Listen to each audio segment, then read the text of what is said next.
Some types of water are more suspect than others, and today we're going to be ranking everything from normie water to some of the most concerning varieties, based on drinkability, impact, and vibes. Starting off with Sonic Ice. Sonic Ice comes from the 1980s Scotsman Nugget machine, which adds air to frozen water. Nugget Ice is often found in hospitals to rehydrate people that cannot drink liquid water. Many people prefer to chew on it because of its light texture from the air bubbles that form it. Given this, I'm putting it in A tier. Homeopathy water is a type of alternative medicine. The idea is that water holds memory of what it touched. Diluting something like a bee stinger in many rounds of water is supposedly able to increase its potency. By the time the process is done, you essentially just have regular water. And this idea was useful during a time when bloodletting was the norm. However, today, it's a $9.3 billion scam that preys on people looking for miracle cures. Because it's just more complicated water, it's going in C tier. Fizzy water was invented in 1767, where water was infused with carbon dioxide. It became an American staple, especially in combination with pseudo-medicinal drinks. Later, fizzy water was infused with syrups, becoming the soda fountains we know today. I really like the taste of it, however, I do hate the effect that soda has had on the world, plus the amount of pollution overall. With that, I'm balancing it as a C tier type from the negatives as well. Fizzy water and Sonic Ice might be airy, but did you know some water is heavier than others? Discovered in the 1930s, heavy water has an extra neutron per hydrogen. This makes it about 10% more dense and heavy than equal parts normie water. One of the most useful parts of it is in nuclear reactors, where heavy water moderates nuclear fission. Interestingly, it's safe enough to drink in small amounts,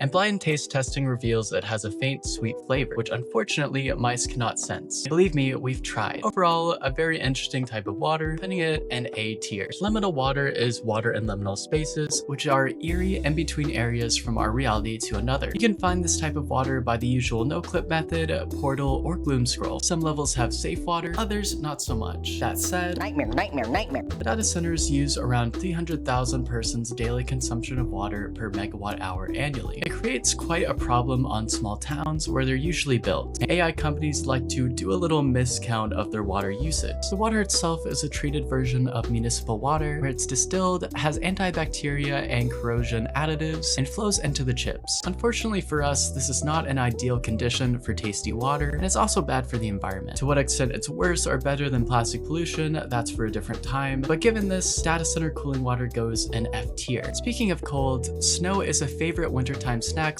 especially with flavors added to it. While it would seem like snow is harmless to drink, often soot and dirt, depending on wind and freshness, mix in with it, meaning that old snow near the ground is concerning to drink. With that being said, I'm putting it in right around here. Tap water is not very tasty, and this is because various minerals and treatment chemicals are used in the process, and in developing countries, it's often unsafe to drink. But in the US and EU, it's usually more regulated. I say usually because through lobbying by various industries, it can get kind of concerned. With that said, it's a begrudging C tier depending on the circumstances. Municipal recycled water comes from treated wastewater. Essentially, various filters and chemical treatment is added to it, even enough to be used again. Non-contact use, like for toilet flushing and irrigation, are usually less yucky to people than for consumption and contact, and more knowledge about the process increases support of this use. It's more sustainable, creates jobs, allows for more green space, and reduces river pollution, all through a lot of filtration. Overall, it's tier pick. Swamps provide a bunch of services to us, and especially help filter snow, rainwater, and groundwater. Swamp water particularly helps capture decaying plant and animal matter for a variety of critters to use. The water is very murky and not particularly safe to drink, with many starbursts of mold, bacteria, and parasites. But I'll put it in A tier for its usefulness specifically. Speaking of cloudy water, in 2019, the key online strategist Belle Delphine released her special line of canned bath water, to which many a content creator capitalized on the shock value of the idea. It seemed like a great business move, but more so for the fame and virality of the stunt, not for the actual sales. You see, PayPal actually froze the money in Belle's account from the event, totaling $90,000 in assets because of the terms of service violations. PayPal later unfroze the assets after Belle Delphine tweeted about it in 2024. Today, there remains stylized keyboards and very concerning content about the progress of it to this day. To what extent it's actually bathwater or canned tap water, seemingly only one person can confirm. But all in all, due to its impact on online culture and its interest in this day, A tier. Well, did I miss any? Let me know in the comments below. I'm your local cryptid Hazel Grove Tender, and I'll see you all later.